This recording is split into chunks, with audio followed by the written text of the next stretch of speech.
All right, everybody, welcome to Southern Woods and Waters. I'm Brandon Dowdy. Tonight, Hugh could not be with us tonight. He's a little bit under the weather, and he just was unable to make it to the show.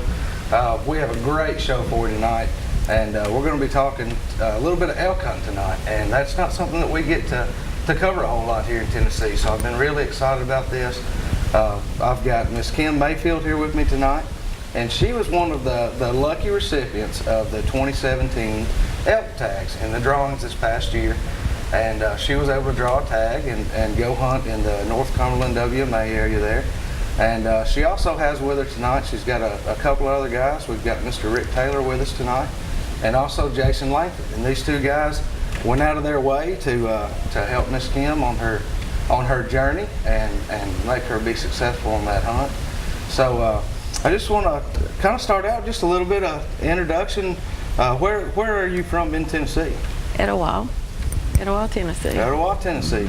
So when you put in for this, because I know that so many of us, you know, we put in every year and kind of hope for the best, you know, but when you first were informed that you had a tag, and I've kind of read a little bit about this, but just kind of tell everybody, how did that happen?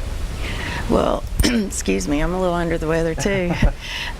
Actually, about 3 years ago, I'm going to back up, we've put in every year, my husband and I, about 3 years when I actually filled in for us, I said, I'm going to get drawed for this elk hunt. And he said, do you know how hard that is? That's like winning the lottery. Never thought anything else about it. And then this year, I want to tell a little story first, if it's all right. You go right ahead. He records something that he and I both watch every week, and it's called Raised Hunting. And we love that show, and this particular show was the night before I actually got drawn for the hunt, not knowing I was going to get drawn, of course, but it was about him and his wife, and he was going on an elk hunt. And he chose his wife to go with him, so he and I were sitting there watching, and we had previously went out west 4 years ago elk hunting, but I wasn't successful, but we hunted hard. I looked over at him, and they had a good time, and then the show is telling about, he's just narrating it and telling it's about having a good time as well and spending time with your loved one. I look over at my husband, I could tell he just really wish that was us. Recently he's been diagnosed with some health issues, so we was like, oh well, you know, it's okay if it's not. So the following morning I'm taking him to the doctor, and we're sitting in the office, and one of our dear friends, Dr. Tracy Price, he called me, and we're sitting in the waiting room. He said, did you put in for that elk hunt?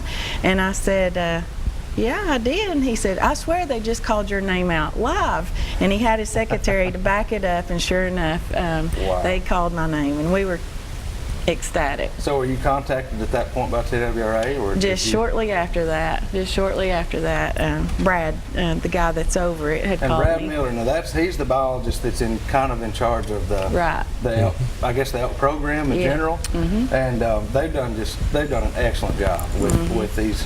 You know, it was several years ago, I mean, we hardly had any, you know, and the population's growing, there's more and more tags available. So just real quick, how do these guys get involved? How does... Well, I'll tell you, Rick here, he calls me or texts me or messaged me not long after I got drawn and said, you know, I've got it out there, I'd love to help you out, let me know if this is something you're interested in. And I said, well, I'll get back to you. And at that point, you didn't know what zone. There's 7 elk zones. Right. And at that point, you didn't know what zone. And, you know, I've had some experience on Braden Mountain, and it turns out when she got drawn later on, they found out she ended up on Braden Mountain. So they actually draw the zone later after the tag is drawn? That's right. I got you. Yeah. And so I told her, I said, look, you know, I know all about Braden Mountain. I've got it out there. This would have been the 3rd year that I'd been out there, and for whatever reason, all 3 years, I ended up on Braden Mountain, but we were successful the first year. Second year it was rough, it was dry. Then I got it on the archery again this year, and it was rough and dry. But Kim, I tell you, her and her husband, they were out there weekends, putting their time in, putting cameras out. Yeah. Unbelievable.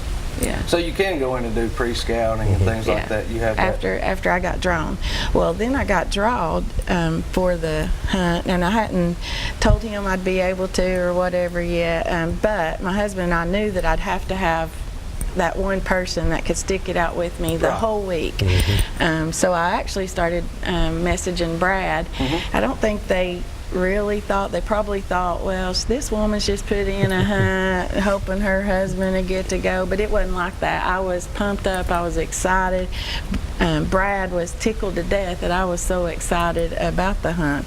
So I started emailing saying, I need someone, you know, to be able to be with me all week long and help me out here, and do you have any contact information?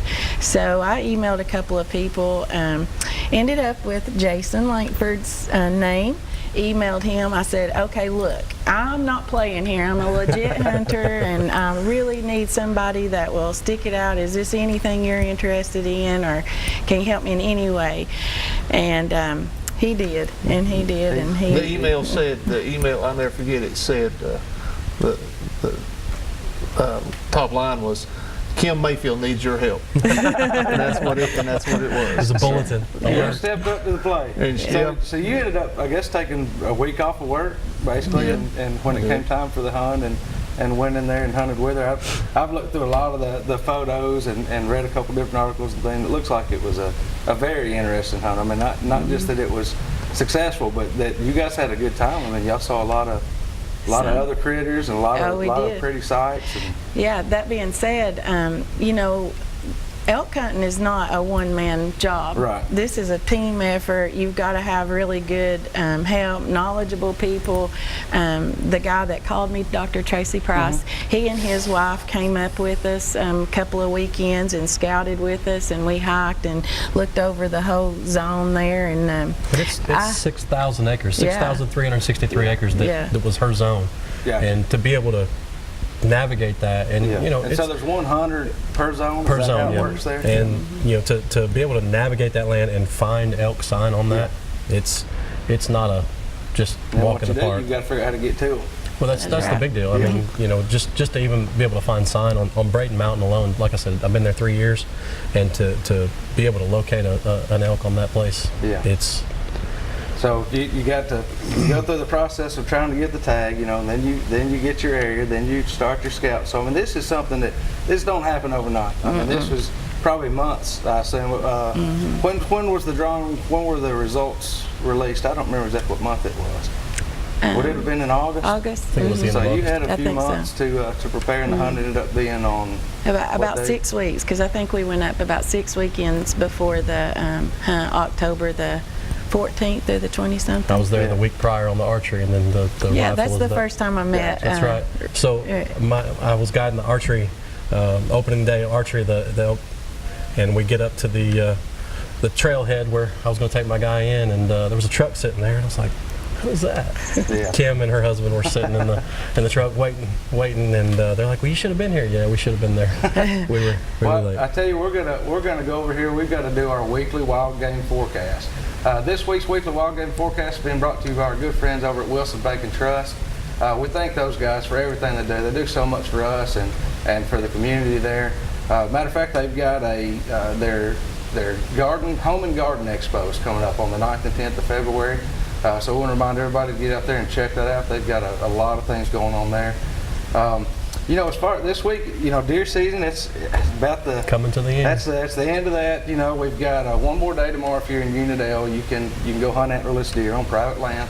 And don't forget, this weekend we've got a juvenile hunt. So if you've got a little one that you can get out, or you know somebody with a little one, or any way that you can get a child in the woods, you know, you want to get out there and do that. I've got a lot of guys. Man, there's some guys been wearing squirrels out, squirrels and rabbits. Both, you know, putting the dogs to work. So we got a lot of that going on. You know, hunting season, deer's over, but there's still some things to chase. There's a lot of coyote predator hunts coming up too. Coyote hunting going on, and I've talked to some good friends in Arkansas and down around Reelfoot both, and they say there's some ducks coming down. So a lot of things going on there. Then with fishing, we got reports of crappie biting on several different lakes, Gunnersville, Old Hickory. On Gunnersville, we were told there are some areas down around some bridges that they're running minnows and things like that. Hugh would be glad to hear that. He was trying to go for live bait last week. So, but anyhow, they're catching crappie on minnows, and also there's some guys catching some stripe and walleye both, trolling in the Cumberland River system. So got a lot going on there. I want to remind you guys, get over and follow us on our Facebook page. We got a lot of things going on there all the time. We try to keep you up to date with what's going on with just those around us, stories like these tonight. And you know, you can send pictures over to us, stories, anything you'd like there. So come over and give us a follow. We're going to take a break. We'll be back here in just a minute with some more Southern Woods and Waters.